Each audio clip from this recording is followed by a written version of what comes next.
नमस्कार साथियों। आज हम शिक्षा मनोविज्ञान के क्षेत्र की बात करने वाले हैं।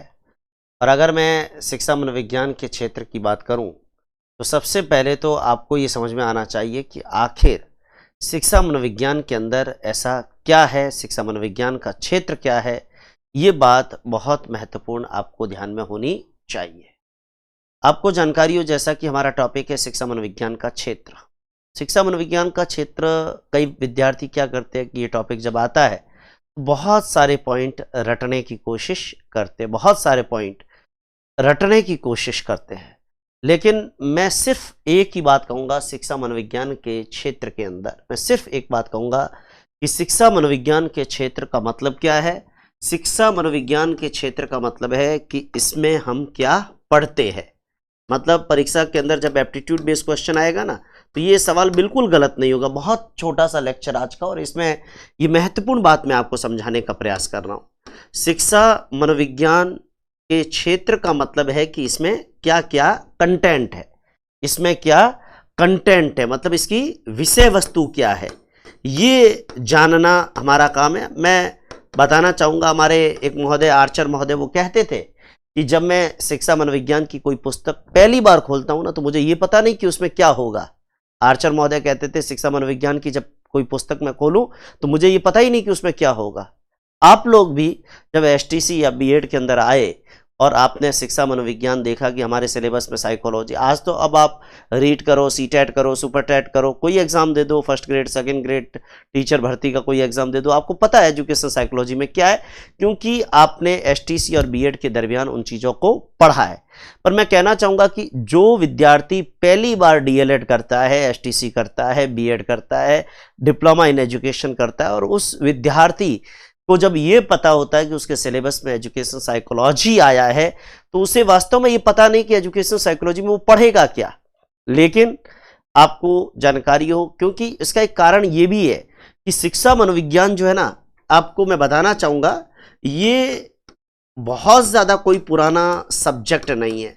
और शिक्षा मनोविज्ञान व्यवस्थित रूप में अगर मैं कहूँ, एक विषय के रूप में कहूँ, तो ये 1920 के बाद ही हमें देखने को मिलता है।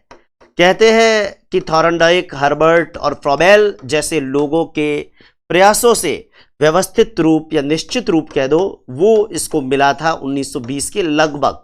और जब 1920 के लगभग कहते हैं इसे निश्चित रूप मिला, व्यवस्थित रूप मिला, और वो व्यवस्थित रूप इसे थॉर्नडाइक के प्रयासों से, हर्बर्ट के प्रयासों से, फ्रॉबेल के प्रयासों से, गॉल्टन के प्रयासों से, कहने का मतलब इन तमाम लोगों के प्रयासों से, जब इन तमाम लोगों के प्रयासों से शिक्षा मनोविज्ञान को एक व्यवस्थित स्वरूप मिला, तो 1920 और यानी लगभग 100 साल से कुछ एक समय ही ज़्यादा हुआ होगा शिक्षा मनोविज्ञान को एक व्यवस्थित और निश्चित रूप धारण किए हुए। तो 100-150 साल किसी विषय का अगर मैं जीवन काल कहूँ, आपको जानकारी हो, मैं ये कहना चाहूँगा कि किसी विषय का जीवन काल अगर मैं ये कहूँ कि केवल जो है वो 100 साल है, 125 साल है, तो इसका मतलब विषय कोई बहुत ज़्यादा पुराना नहीं है। मनोविज्ञान बहुत पुराना कह सकते हैं हम लोग, अगर दर्शन शास्त्र के अंग के रूप में, आत्मा के अध्ययन के अंग के रूप में कहूँ तो। बाकी आत्मा का विज्ञान, मन मस्तिष्क का विज्ञान, चेतना का विज्ञान, और अगर व्यवहार के विज्ञान की बात करूँ तो ये परिभाषा भी एडॉप्ट किए साइकोलॉजी को बहुत ज़्यादा समय हुआ नहीं है। तो ऐसी स्थिति में शिक्षा मनोविज्ञान के क्षेत्र पर बहुत सारी बातें होती है कि क्या है, क्या इसका क्षेत्र होगा, इसमें हम क्या पढ़ेंगे। तो क्षेत्र का मतलब है वास्तव में हम इसमें क्या पढ़ने वाले हैं। और हमारे को परीक्षा में जो सवाल आएगा ना, वो बिल्कुल एप्टीट्यूड बेस्ड आएगा। वो क्या आएगा? एप्टीट्यूड बेस्ड क्वेश्चन आएगा। और उसका एक सीधा तरीका बता रहा हूं, आप एसटीसी का, बीएड का, या आपका जो भी कंपटीशन एग्जाम है उसका साइकोलॉजी का सिलेबस देख लो, एजुकेशन साइकोलॉजी का, वह जो भी टॉपिक सिलेबस में, वो हमारी शिक्षा मनोविज्ञान के क्षेत्र के अंतर्गत है। ठीक है, ये बात अलग है कि जैसे उदाहरण के तौर पर कई बार कुछ चीजें और जोड़ देते हैं उस सिलेबस में, लेकिन आमतौर पर अमूमन एसटीसी बीएड के अंदर जो एजुकेशन साइकोलॉजी की पुस्तकें आप देखते हो, ऑथेंटिक किताब, उसमें जो भी टॉपिक है वो सारे हमारे क्या क्षेत्र, तो आपको याद करने में मुझे लगता है कोई प्रॉब्लम होगी नहीं। आपको ध्यान रखना है कि शिक्षा मनोविज्ञान को चूंकि 1920 के बाद ही व्यवस्थित रूप जो है थॉर्नडाइक, हर्बर्ट, गॉल्टन, फ्रॉबेल आदि के प्रयासों से जो है वो व्यवस्थित रूप मिला है, तो बहुत ज्यादा समय हुआ नहीं है। इसलिए हम इसके क्षेत्र के बारे में भी कुछ अनिश्चितता रहती है। और आर्चर महोदय कहते हैं कि जब मैं कोई नई किताब खोलता हूं तो मैं ये निर्धारित नहीं कर सकता कि उसका क्षेत्र क्या होगा। मैं जैसे उदाहरण के तौर पर शिक्षा मनोविज्ञान के क्षेत्र की बात करूं, इसमें क्या है, मैं एक सवाल आपके सामने रखना चाहूंगा, जिसके बाद मैं आपको बताऊंगा कि शिक्षा मनोविज्ञान के क्षेत्र में किन किन बातों को काउंट करना है। जैसे उदाहरण के तौर पर सवाल आ गया, निम्न में से, देखो इसी टाइप से सवाल परीक्षा में पूछा जाता है, बहुत सरल सवाल आता है, बहुत सरल सवाल आता है, लेकिन उस सरल सवाल को कैसे करना ये ध्यान देना। जैसे सवाल आ गया, निम्न में से शिक्षा मनोविज्ञान का क्षेत्र, निम्न में से शिक्षा मनोविज्ञान का क्षेत्र नहीं है, ये क्वेश्चन दे दिया। सवाल क्या दिया कि निम्न में से कौन सा ऐसा बिंदु है जिसे हम शिक्षा मनोविज्ञान का क्षेत्र नहीं मान सकते। तो मैं बताना चाहूंगा कि जैसे उदाहरण के तौर पर पहला विकल्प दे दिया, पहला विकल्प जैसे उदाहरण के तौर पर दे दिया व्यक्तिक विभिन्नताएं, व्यक्तिक विभिन्नताएं दे दिया। अब आपको केवल यह सोचना है कि क्या हम इसका अध्ययन शिक्षा मनोविज्ञान में करते हैं या नहीं करते, अध्ययन करते हैं या इसका उपयोग करते हैं। वैसे शिक्षा मनोविज्ञान अप्लाइड साइंस है, ठीक है, तो मूल उद्देश्य तो अप्लाई करना ही है, लेकिन जब हम अप्लाई करेंगे तो सीधी सी बात है कि हम शैक्षणिक परिस्थितियों में बच्चे के व्यवहार का अध्ययन भी करेंगे और फिर उन रिजल्ट को उपयोग भी लेंगे। ये हमारा मूल उद्देश्य, सिद्धांत देना नहीं, मूल उद्देश्य हमारा उपयोग करना, ये ध्यान रखें आप। लेकिन शिक्षा मनोविज्ञान के क्षेत्र में अगर बात करें तो जैसे व्यक्तिक भिन्नता की बात आई, आप सीधा एक सवाल कर लो कि क्या व्यक्तिक भिन्नता शिक्षा मनोविज्ञान का क्षेत्र है या शिक्षा मनोविज्ञान का क्षेत्र नहीं है। इसी तरीके से दूसरा आपको जानकारी हो, वंशानुक्रम और वातावरण। वंशानुक्रम और वातावरण का अध्ययन क्या हम शिक्षा मनोविज्ञान में कर सकते हैं? क्या वंशानुक्रम और वातावरण का जो हम अध्ययन करते हैं वो बच्चे को जब हम पढ़ाते हैं तो क्या इसका कोई यूटिलाइजेशन है? बिल्कुल है ना यूटिलाइजेशन, क्योंकि आप जब बच्चे के वंशानुक्रम और वातावरण का अध्ययन करोगे तो आपको पता चलेगा कि बच्चे की क्या क्वालिटीज है, क्या उसकी मेरिट्स है, क्या डीमेरिट्स है, बच्चा कैसा है, बच्चा किस परिवार से आया है, बच्चा हेरेडिटिकली कोई प्रॉब्लम में है या बच्चा वातावरण के किस वातावरण में रहता है, क्या वहाँ पढ़ाई का माहौल है कि नहीं है, क्या जो चीज़ें हम उसे समझा रहे हैं वो उसके परिवेश के अकॉर्डिंग है कि नहीं है। बहुत सारी चीज़ें ऐसी है। तो और वैसे भी आपको पता हो, हम विकास का चैप्टर पढ़े या कोई भी चैप्टर पढ़े उसमें वंशानुक्रम और वातावरण का जिक्र तो करते ही है ना। जो हम जिक्र करते हैं एजुकेशन साइकोलॉजी में तो समझ जाइए कि वो आपका शिक्षा मनोविज्ञान का क्षेत्र है। तीसरा मानसिक स्वास्थ्य, मेंटल हेल्थ, और चौथा ऑप्शन है शारीरिक स्वास्थ्य। अब ये सवाल जैसे उदाहरण के तौर पर आ गया कि कौन सा शिक्षा मनोविज्ञान का क्षेत्र नहीं है।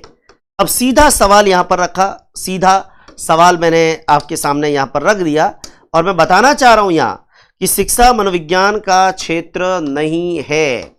जैसे उदाहरण के तौर पर मैंने ये 4 विकल्प दे दिए। अब हमारे विद्यार्थी यहां थोड़ा विचार कर लो, आप विचार करो कि शिक्षा मनोविज्ञान का क्षेत्र नहीं है। मैंने कहा व्यक्तिक भिन्नता, वंशानुक्रम, वातावरण, मानसिक स्वास्थ्य, शारीरिक स्वास्थ्य। अब मुझे एक चीज बताइए, व्यक्तिक भिन्नता का अध्ययन तो हम शिक्षा मनोविज्ञान में करते हैं, वंशानुक्रम और वातावरण का अध्ययन भी करते हैं, मानसिक स्वास्थ्य, मेंटल हाइजीन, बिल्कुल हम इसको स्टडी करते हैं, क्योंकि शिक्षा मनोविज्ञान में हम यही तो देख रहे हैं कि बालक क्या शिक्षा का मतलब क्या है। क्रो एंड क्रो की परिभाषा है ना, जन्म से वृद्धावस्था तक सीखने के अनुभव का वर्णन और व्याख्या करता है शिक्षा मनोविज्ञान।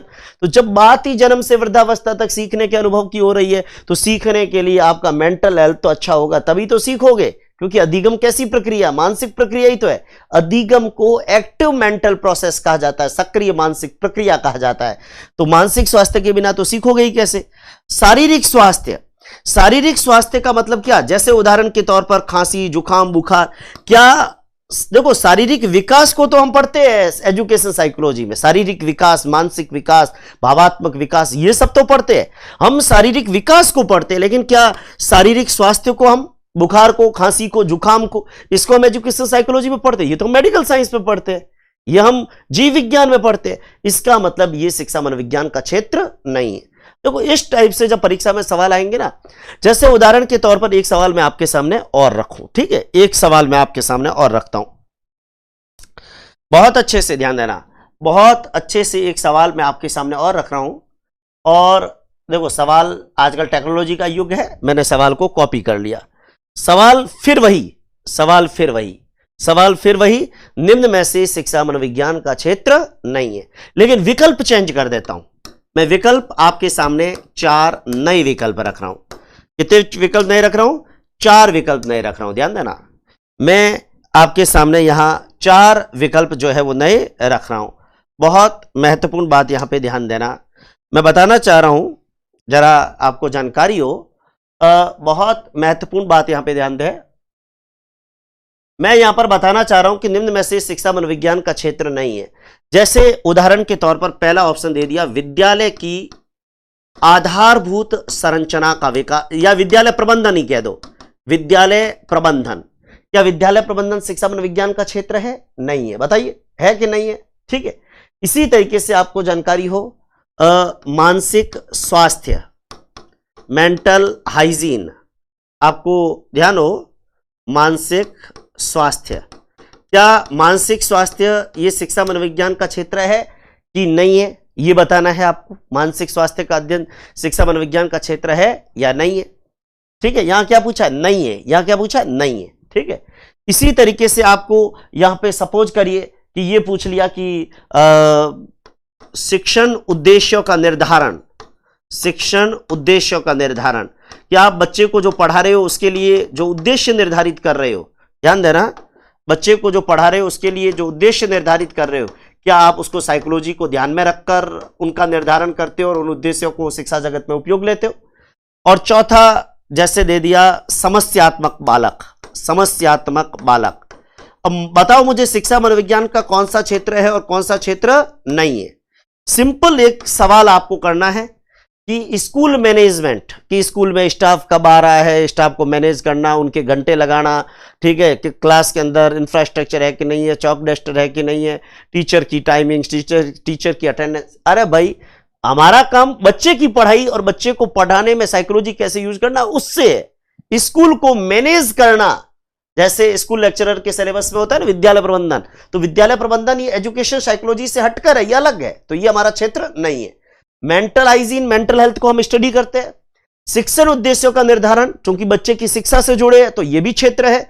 और समस्यात्मक बालक, तमाम प्रकार के जो समस्यात्मक बालक, बालक से जुड़े जो भी बिंदु है ना, समस्यात्मक बालक, पिछड़ा बालक, मंदबुद्धि बालक, प्रतिभाशाली बालक, ये सभी शिक्षा मनोविज्ञान का क्षेत्र है। ठीक है। एक और क्वेश्चन आपके सामने रखता हूं, एक और क्वेश्चन आपको जानकारी हो, एक और क्वेश्चन अगर मैं आपके सामने यहां पर रखूं, जैसे उदाहरण के तौर पर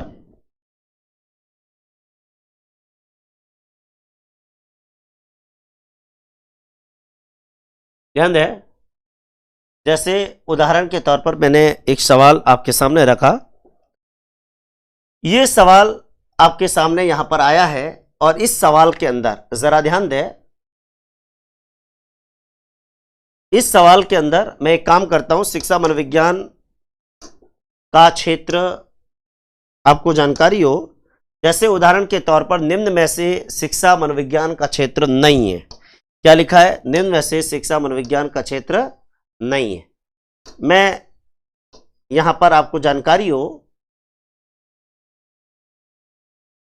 जैसे उदाहरण के तौर पर मैं यहां पर लिख देता हूं, निम्न में से कौन सा शिक्षा मनोविज्ञान का क्षेत्र है।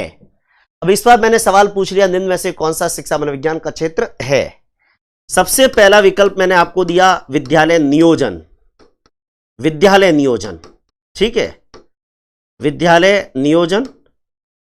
दूसरा मैंने विकल्प आपको दिया शिक्षा से संबंधित नीति का निर्धारण, शिक्षा से संबंधित नीति का, शिक्षा से संबंधित नीति का, शिक्षा से संबंधित नीतियों का सरकार के द्वारा विकास, शिक्षा से संबंधित नीतियों का सरकार के द्वारा विकास, ये बिंदु दे दिया। ठीक है। कई बार क्या होता है, बच्चे जो सबसे बड़ा विकल्प दिखता है ना उसी को टिक करते हैं, और यह गलती हो जाती है परीक्षा में। सोचते हैं टीचर ने बड़ा विकल्प दिया, इसका मतलब यही उत्तर होगा, ऐसा जरूरी नहीं है एजुकेशन साइकोलॉजी में, ध्यान देना। तीसरा, जैसे उदाहरण के तौर पर लिख दिया विद्यालय की आधारभूत अवसंरचना का विकास, विद्यालय का बेसिक इंफ्रास्ट्रक्चर, विद्यालय की आधारभूत अवसंरचना का विकास, विद्यालय की आधारभूत अवसंरचना का विकास, ये टॉपिक दे दिया। और इसी तरीके से चौथा टॉपिक जैसे उदाहरण के तौर पर दे दिया जैसे उदाहरण के तौर पर चौथा टॉपिक दे दिया, प्रतिभाशाली बालक। प्रतिभाशाली बालक, अब आपको पता हो हमारे सिलेबस में इन चारों में क्या है, शिक्षा मनोविज्ञान में विद्यालय नियोजन अलग है, शिक्षा मनोविज्ञान अलग है, तो ये शिक्षा मनोविज्ञान का क्षेत्र है नहीं है। शिक्षा से संबंधित नीतियां सरकार, जैसे भारत सरकार शिक्षा से संबंधित नीतियां डेवलप करती है, तो शिक्षा मनोविज्ञान के दायरे में तो है ही नहीं। यहां कोई बच्चे से, ये तो नीतियां आपको ध्यान हो पॉलिटिकल एजेंडे पर डिपेंड करती है। जैसे राजस्थान के अंदर उदाहरण के तौर पर बीजेपी गवर्नमेंट आई तो एक व्यक्ति को बढ़ा चढ़ा देते हैं, कांग्रेस गवर्नमेंट आई तो दूसरे व्यक्ति को बढ़ा चढ़ा देते हैं। जैसे उदाहरण के तौर पर सेंटर में बीजेपी गवर्नमेंट या स्टेट में बीजेपी गवर्नमेंट है, वीडी सावरकर हीरो हो जाते हैं, कांग्रेस गवर्नमेंट आती है वीडी सावरकर जीरो हो जाते हैं। तो कहने का मतलब शिक्षा से संबंधित नीतियां, पाठ्यक्रम, ये सारे तो पॉलिटिकल एजेंडे पे बेस होकर जो है वो बनाए जाते हैं। नीतियां भी आमतौर पर सरकारी भूमिका इसमें होती है। विद्यालय की आधारभूत अवसंरचनाएं, ये इंफ्रास्ट्रक्चर, ये भी शिक्षा मनोविज्ञान कहता है। शिक्षा मनोविज्ञान तो खूब कहता है कि इतना इतना लैब हो, इतना इतना कमरा हो, पर इतना इंफ्रास्ट्रक्चर ही नहीं है। तो इंफ्रास्ट्रक्चर भी साइकोलॉजी को ध्यान में रखकर हम तय नहीं करते, पर प्रतिभाशाली बालक, इसको हम जरूर शिक्षा मनोविज्ञान को जो है वो इसके अंदर कंसीडर करते हैं। मैं ये बताना चाह रहा हूं कि इस, देखो मेरा उद्देश्य यहां पे क्या है कि इस प्रकार के क्वेश्चन ये आते हैं, क्योंकि अब जब ये क्वेश्चन दिमाग में बैठ गए तो मुझे लगता है अब जब मैं क्षेत्र आपको बताऊंगा शिक्षा मनोविज्ञान के, बहुत सारे स्टूडेंट्स कोई दिक्कत आपको नहीं होने वाली है, क्योंकि आपको सिर्फ इतना कहूंगा कि क्या ये आप एजुकेशन साइकोलॉजी में पढ़ते हो या नहीं पढ़ते हो। अगर आप कहते हो कि हाँ ये साइकोलॉजी में पढ़ते हैं, ये एजुकेशन साइकोलॉजी में पढ़ते हैं, इसका मतलब वो क्षेत्र है। और आप कहते हो कि भाई हम तो ये एजुकेशन साइकोलॉजी में नहीं पढ़ते तो भाई नहीं है, और क्या करें, ठीक है ना। तो कहने का मतलब शिक्षा मनोविज्ञान का कौन सा क्षेत्र है, कौन सा क्षेत्र नहीं है, ये ध्यान रखना है। तो सबसे पहले उदाहरण के तौर पर मैं सीधा एक सिंपल टॉपिक ले रहा हूं। पहले तो आप एक काम करो, जो छोटे छोटे टॉपिक है ना वो ले लेते अपन। जैसे उदाहरण के तौर पर अधिगम। अब मुझे बताइए अधिगम, अब अधिगम अगर सवाल आता है शिक्षा मनोविज्ञान का क्षेत्र है और अगर कोई अधिगम के बारे में भी नहीं बता सकता, फिर तो वो क्या कहते हैं, आंख बंद करके और दीवार के अंदर कूद जाओ, दीवार के अंदर भिड़ जाओ। ऐसे ऐसे आंख बंद करके दीवार में थोड़ी भिड़ना है। अधिगम, हम एजुकेशन साइकोलॉजी के अंदर अधिगम तो सबसे इंपॉर्टेंट टॉपिक है, आपने एसटीसी में बीएड में पढ़ा होगा। अधिगम की तरह ही आपको ध्यान हो, जैसे व्यक्तित्व, सीधे सीधे टॉपिक है ना, उसमें तो आपको इफ बट करना ही नहीं है, क्योंकि इन्हीं सारे टॉपिक्स को हमने साइकोलॉजी में पढ़ा, इन्हीं सारे टॉपिक्स को हमने शैक्षणिक परिस्थितियों के अंदर शिक्षा मनोविज्ञान में स्टडी करा, और इन्हीं सारी टॉपिक्स के जो रिसर्च है उनको हम एजुकेशन साइकोलॉजी में यूज कर रहे हैं। इसी तरीके से आपको ध्यान हो व्यक्तित्व की तरह बुद्धि, मुझे लगता है इसमें भी दिक्कत नहीं है। शिक्षा मनोविज्ञान का क्षेत्र, ये छोटे छोटे टॉपिक है, कोई दिक्कत इसके अंदर नहीं होनी चाहिए।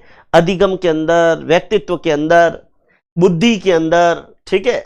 इसी तरीके से आपको जानकारी हो विकास के अंदर, विकास की बात करते हैं तो हर जगह वंशानुक्रम और वातावरण आता है, तो वंशानुक्रम और वातावरण पर, क्योंकि वंशानुक्रम और वातावरण इनको जब स्टडी करेंगे तो इनके आधार पर हमें बच्चे के बारे में पता होता है, हम बच्चे को जानते हैं, तो उसे शिक्षा देना ज्यादा आसान हो जाता है। आपको जानकारी हो, इसी तरीके से आपको जानकारी हो, हम लोग व्यक्तित्व भी पढ़ते हैं तो हम व्यक्तिक भिन्नताओं के बारे में भी पढ़ते हैं। व्यक्तित्व पढ़ा तो हमने व्यक्तिक विभिन्नताओं के बारे में भी एजुकेशन साइकोलॉजी में पढ़ा, तो व्यक्तिक विभिन्नताएं जो है वो भी एजुकेशन साइकोलॉजी का क्षेत्र है। जब हम व्यक्तिक विभिन्नताओं को पढ़ते हैं तो उसमें भी हमने कई प्रकार के बालकों को पढ़ा। कई बार सीधे ऑप्शन बालक के नाम देके पूछ लेते, जैसे समस्यात्मक बालक दे दिया, जैसे उदाहरण के तौर पर बाल अपराध दे दिया। देखो बाल अपराध क्यों, क्योंकि बाल अपराध के बारे में जानकारी है, तो हम इसे एजुकेशन के अंदर जो है वो इंप्लीमेंट करके और बच्चे को स्टडी करके और बच्चे को उस अकॉर्डिंग हम पढ़ा सकते हैं। इसी तरीके से आपको जानकारी हो मेंटल हाइजीन, मानसिक स्वास्थ्य, शारीरिक स्वास्थ्य क्षेत्र नहीं है लेकिन मानसिक स्वास्थ्य, क्योंकि इसका प्रभाव सीधा सीखने पर होता है, यह शिक्षा मनोविज्ञान का सीधा क्षेत्र है। आपको ध्यान हो इसी तरीके से प्रतिभाशाली बालक, बालक प्रतिभाशाली है, यह भी हम शिक्षा मनोविज्ञान में पढ़ते हैं। हम लोग मंद बुद्धि बालक को भी पढ़ते हैं, मंद बुद्धि बालक है तो भी हम उसको पढ़ेंगे। मंद बुद्धि बालक, आपको ध्यान हो मंद बुद्धि बालक, हम उसको भी पढ़ेंगे। और हम पिछड़ा बालक, जो बैकवर्ड स्टूडेंट है, देखो ये सारे जब सिलेबस में आएंगे आगे एक एक करके तो हम इनको डिटेल से पढ़ेंगे, हम ये सारी चीजें पढ़ने वाले हैं। जो भी हमारे सिलेबस में होगी वो सारी चीजें हम पढ़ने वाले। आपको ध्यान हो, हमने बुद्धि को पढ़ा, तो फिर सृजनशीलता को कैसे छोड़ सकते हो, क्रिएटिविटी को, सृजनशीलता भी हम शिक्षा मनोविज्ञान में पढ़ने वाले हैं। और मैं आपको सिंपल ये कह रहा हूं कि जो जो चीजें शिक्षा मनोविज्ञान में आप पढ़ोगे, अब भी अगर याद नहीं भी हो रहा है ना, तो जब हमारा सिलेबस कंप्लीट हो जाएगा तो आपको पता होगा कि हमने इसमें क्या क्या पढ़ा है, और जो कुछ हमने पढ़ा है वो सब क्या है, एजुकेशन साइकोलॉजी का क्षेत्र है। आपको ध्यान हो, सृजनशीलता है। इसी तरीके से विशिष्ट बालक, जब हम प्रतिभाशाली, मंदबुद्धि, समस्यात्मक, ये सारे बालक पढ़ेंगे तो ये हम इस प्रकार के बालकों को हम क्या कहेंगे, स्पेसिफिक चाइल्ड, विशिष्ट बालक। ये भी हमें ध्यान रखना है। हमें सृजनशीलता भी ध्यान रखना है। हमें आपको जानकारी हो बच्चे की रुचियां और अरुचियां, बच्चे की रुचियां क्या है और उसकी अरुचियां क्या है, क्योंकि बच्चे की रुचि और उसकी अरुचि जब पता होगी तो निश्चित रूप से हम बच्चे को जब स्टडी कराएंगे, पढ़ाएंगे, तो हमें पता है कि बच्चे की रुचि के अकॉर्डिंग कैसे पढ़ाना है, और इस प्रकार न पढ़ाए कि बच्चे की अरुचि के अंदर उसको हम ले जाए, तो अरुचि में न ले जाए। यह भी हमारे को ध्यान रखना है। इसके अलावा आपको ध्यान हो, उद्देश्य, शिक्षण के जो उद्देश्य है उनका निर्धारण करना, शिक्षण के उद्देश्यों का निर्धारण करना। आगे आपको जानकारी हो, हम आमतौर पर जब पेडागोजी पढ़ते हैं तो उसमें लक्ष्य और उद्देश्य, उद्देश्य और प्राप्य उद्देश्य आते हैं। तो शिक्षण के उद्देश्यों का जब हम निर्धारण करते हैं तो उसमें भी हम ध्यान रखते हैं कि बच्चे को, जैसे एक कालांश के उद्देश्य है, तो एक कालांश के अंदर हम बच्चे को कितना पढ़ा सकते हैं। एक टीचर को ये पता होना चाहिए कि आज मेरी 40 मिनट की क्लास है, उसमें मैं क्या पढ़ा सकता हूं, और मैं जब पढ़ाऊंगा तो बच्चे के अंदर क्या व्यवहारगत परिवर्तन आएंगे। जो व्यवहारगत परिवर्तन आएंगे, मैं उन व्यवहारगत परिवर्तन के आधार पर मैं सामान्य उद्देश्य, विशिष्ट उद्देश्य में ज्ञानात्मक, कौशलात्मक, अनुप्रयोगात्मक, अभिवृत्त्यात्मक, ये तमाम प्रकार के उद्देश्य मैं बनाऊं। ठीक है, देखो ये सारी चीजें रटाफिकेशन की नहीं है, रटनी है ही नहीं। और मैं फिर कह रहा हूं कि ये रटनी नहीं है, ये वही चीजें हैं जो हम एजुकेशन साइकोलॉजी में पढ़ने वाले। कुछ बच्चे सोचे कि सर ने फटाफट लिख दिया, अरे मैंने फटाफट नहीं लिखा है, ये मैं वो टॉपिक बता रहा हूं जो कहीं ना कहीं एजुकेशन साइकोलॉजी पढ़ते समय आपको इधर उधर घूमते घामते दिमाग में नजर आएंगे। ये एजुकेशन साइकोलॉजी में आपको सारी चीजें दिखेगी, ध्यान देना। इसी तरीके से एजुकेशन साइकोलॉजी के अंदर मैं आपको बताऊं कि जब हम जो शिक्षण विधियां है, बच्चे को किन किन तरीकों से पढ़ाना है, हम एजुकेशन साइकोलॉजी में उन शिक्षण विधियों को भी स्टडी करते हैं। ये सारी चीजें जो मैंने यहां लिखी है ना, ये सारी वो चीजें, और मैं ये नहीं कह रहा हूं कि इतनी ही है, और भी हो सकती है। जैसे उदाहरण के तौर पर आप समायोजन को भी निकाल सकते हो। यहां समायोजन और कुसमायोजन हम पढ़ेंगे ना, तो वो भी आप निकाल सकते हो इसके अंदर। तो कहने का मतलब, ये जितनी चीजें मैंने लिखी है, मैं बताना चाह रहा हूं कि ये सारी चीजें क्या है, ये सारी वो चीजें हैं जिसको हम एजुकेशन साइकोलॉजी में कहीं ना कहीं पढ़ने वाले हैं। हम अधिगम को पढ़ते हैं, व्यक्तित्व को पढ़ते हैं, बुद्धि को पढ़ते हैं, सृजनशीलता को पढ़ते हैं, विकास को पढ़ते हैं, वंशानुक्रम वातावरण को पढ़ते हैं, व्यक्तिगत भिन्नताएं, समस्यात्मक बालक, बाल अपराध, मानसिक स्वास्थ्य, प्रतिभाशाली बालक, मंदबुद्धि बालक, पिछड़ा बालक, सृजनशीलता, विशिष्ट बालक, सारे विशिष्ट बालक है, प्रतिभाशाली, मंदबुद्धि, समस्यात्मक, बाल अपराधी, रुचियां अरुचियां, शिक्षण के उद्देश्यों का निर्धारण, शिक्षण विधियां। इसके अलावा आपको जानकारी हो, हम लोग जैसे उदाहरण के तौर पर मैं अगर बात करूं, हम लोग उदाहरण के तौर पर अभियोग्यता, अभिरुचि, अभिवृत्ति, ये सारी चीजें भी शिक्षा मनोविज्ञान के अंदर स्टडी करते हैं। बच्चे का अभिवृत्ति के बारे में, अभियोग्यता के बारे में, ठीक है, अभियोग्यता, अभिवृत्ति, आदत, स्मृति, ठीक है, स्मृति, ये सारी चीजें भी हम लोग शिक्षा मनोविज्ञान में कहीं ना कहीं स्टडी करते हैं। तो जो चीजें भी हम शिक्षा मनोविज्ञान में स्टडी करें, देखो ये सारी चीजें हम शिक्षा मनोविज्ञान में स्टडी करते हैं। मैं फिर बता रहा हूं, आपको इस टॉपिक में रटना नहीं है। जैसे उदाहरण के तौर पर एक क्वेश्चन जैसे मैंने आपके सामने रखा कि निम्न में से शिक्षा मनोविज्ञान का क्षेत्र नहीं है। मैंने सवाल रखा शिक्षा मनोविज्ञान का क्षेत्र नहीं है। अगर मैं यहां पर एक बार फिर ये क्वेश्चन रख के, और अब मैंने आपको इतने सारे क्षेत्र बताए, मैं इसमें विकल्प रखता हूं। जैसे उदाहरण के तौर पर मैंने रख दिया शिक्षण विधियां। शिक्षण विधियां क्या हम शिक्षा मनोविज्ञान में पढ़ते हैं कि नहीं पढ़ते? जैसे उदाहरण के तौर पर मैंने रख दिया समायोजन। उदाहरण के तौर पर मैंने रख दिया राष्ट्रीय शिक्षा नीति। राष्ट्रीय शिक्षा नीति। देखो, राष्ट्रीय शिक्षा नीति बनाने में जरूर हमने कहीं ना कहीं बच्चों की उम्र और साइकोलॉजी को ध्यान में रखा होगा, लेकिन राष्ट्रीय शिक्षा नीति शिक्षा मनोविज्ञान का क्षेत्र नहीं है, यह ध्यान देना। इसके बाद जैसे मैंने ऑप्शन दे दिया मानसिक स्वास्थ्य, इस तरीके से, ठीक है। ऐसा ही मैं एक विकल्प और दे दूं, सेम सवाल लेकिन विकल्प चेंज कर रहा हूं, ध्यान देना। एक और क्वेश्चन, विकल्प चेंज कर रहा हूं। जैसे पहला क्वेश्चन ऑप्शन मैंने दे दिया, सवाल वही है, ऑप्शन चेंज कर रहा हूं। जैसे मैंने दे दिया वंशानुक्रम, मैंने यहां पर लिख दिया विशिष्ट बालक, मैं यहां पर लिख रहा हूं नियोजन, और मैं यहां पर लिख रहा हूं शिक्षा मनोविज्ञान का क्षेत्र नहीं है। और इसके अंदर जैसे मैं लिखता हूं बच्चे की रुचियां व अरुचियां। अब बताइए इसमें से शिक्षा मनोविज्ञान का कौन सा क्षेत्र है और कौन सा नहीं है। वंशानुक्रम है, विशिष्ट बालक है, रुचियां अरुचियां है, लेकिन जो नियोजन शब्द आ रहा है ये शिक्षा मनोविज्ञान का क्षेत्र नहीं है, ये शिक्षा मनोविज्ञान का क्षेत्र नहीं है। एक और सवाल आपके एग्जाम्पल के लिए ले रहा हूं, ठीक है, एक और क्वेश्चन, लेकिन इस बार एक काम करते हैं, नहीं की जगह ले लेते हैं ए का क्वेश्चन, ठीक है। ए का, निम्न में से शिक्षा मनोविज्ञान का क्षेत्र है, ये क्वेश्चन ले लिया, और मैं आपके सामने यहां रख रहा हूं 4 विकल्प। कितने विकल्प? 4 विकल्प। जैसे कौन सा क्षेत्र है, सबसे पहले जैसे उदाहरण के तौर पर निम्न में से शिक्षा मनोविज्ञान का क्षेत्र है, ये विकल्प आपके सामने यहां पर मैंने रख दिया। जैसे सबसे पहले दे दिया शाला मानचित्रण, स्कूल मैपिंग, शाला मानचित्रण, ठीक है, शाला मानचित्रण। दूसरा विकल्प मैंने दे दिया, सपोज करिए दूसरा विकल्प मैंने यहां पर दे दिया विद्यालय विकेंद्रीकरण, विद्यालय विकेंद्रीकरण। तीसरा ऑप्शन दे दिया विद्यालय प्रबंधन, तीसरा ऑप्शन दे दिया विद्यालय प्रबंधन, और चौथा ऑप्शन दे दिया पाठ्यक्रम या पाठ्यचर्या।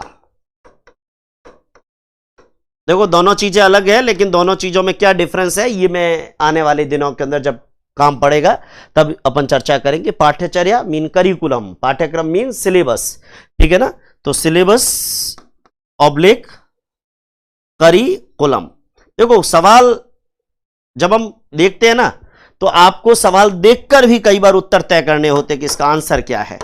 जैसे उदाहरण के तौर पर शाला मानचित्रण है, शाला मानचित्रण मतलब एक पर्टिकुलर एरिया का एक इस प्रकार का मैप जिसमें पता चले कि स्कूल की लोकेशन क्या है, कहाँ स्कूल है, कहाँ प्राइमरी स्कूल है, कहाँ सेकेंडरी स्कूल है, कहाँ आंगनवाड़ी है, कहाँ क्या है, ठीक है। तो शाला मानचित्रण ये शिक्षा मनोविज्ञान का क्षेत्र नहीं है, ये स्कूल मैनेजमेंट में चीजें आती है। विद्यालय विकेंद्रीकरण ये भी स्कूल मैनेजमेंट की चीज है, ये स्कूल एजुकेशन साइकोलॉजी की चीज नहीं है। विद्यालय प्रबंधन अलग ही शाखा है, अलग ही विषय है।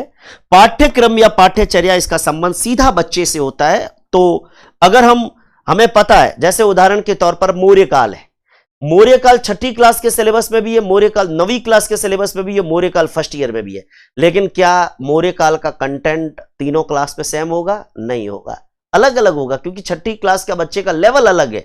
तो पाठ्यक्रम या पाठ्यचर्या निर्धारित करते समय इन बातों का ध्यान रखा जाता है कि किस उम्र के अकॉर्डिंग बच्चे की किस किताब का पाठ्यक्रम बनाया जा रहा है या पाठ्यचर्या का निर्धारण किया जा रहा है। तो ये दोनों में क्या डिफरेंस है आपस में, ये अपन आने वाले दिनों में, आने वाले लेक्चर्स में जब बात करेंगे तो चर्चा होगी। तो ये आपका सही उत्तर हो गया यहां पे, निम्न में से शिक्षा मनोविज्ञान का कौन सा क्षेत्र है, तो पाठ्यक्रम या पाठ्यचर्या को हम यहां पर रख सकते हैं। तो इस तरीके से मैंने आपको यह बताया कि शिक्षा मनोविज्ञान का क्षेत्र का मतलब है शिक्षा मनोविज्ञान में हम क्या पढ़ेंगे, क्या पढ़ते हैं और क्या इसके दायरे में आता है। तो ये बहुत अच्छे से आपको ध्यान रखना है कि निम्न में से शिक्षा मनोविज्ञान का क्षेत्र, मतलब इस सवाल का टाइप भी यही रहेगा लगभग। तो आपको इस तरीके से बहुत अच्छे से अब आपको मुझे लगता है समझ में आ गया होगा कि शिक्षा मनोविज्ञान का आखिर क्षेत्र क्या है, ठीक है। तो बहुत अच्छे से आप सभी विद्यार्थी जो है वो ध्यान रखें। एक क्वेश्चन जाते जाते आपके सामने और रख देता हूं, निम्न में से शिक्षा मनोविज्ञान का क्षेत्र नहीं है, ठीक है, नहीं है कहीं कर देते हैं, ठीक है, नहीं है। अब उदाहरण के तौर पर जैसे एक सवाल मैं ले रहा हूं यहां, मैंने विकल्प लिया शाला मानचित्रण, शाला मानचित्रण। दूसरा विकल्प मैंने ले लिया मनोवैज्ञानिक परीक्षण, साइकोलॉजिकल टेस्ट।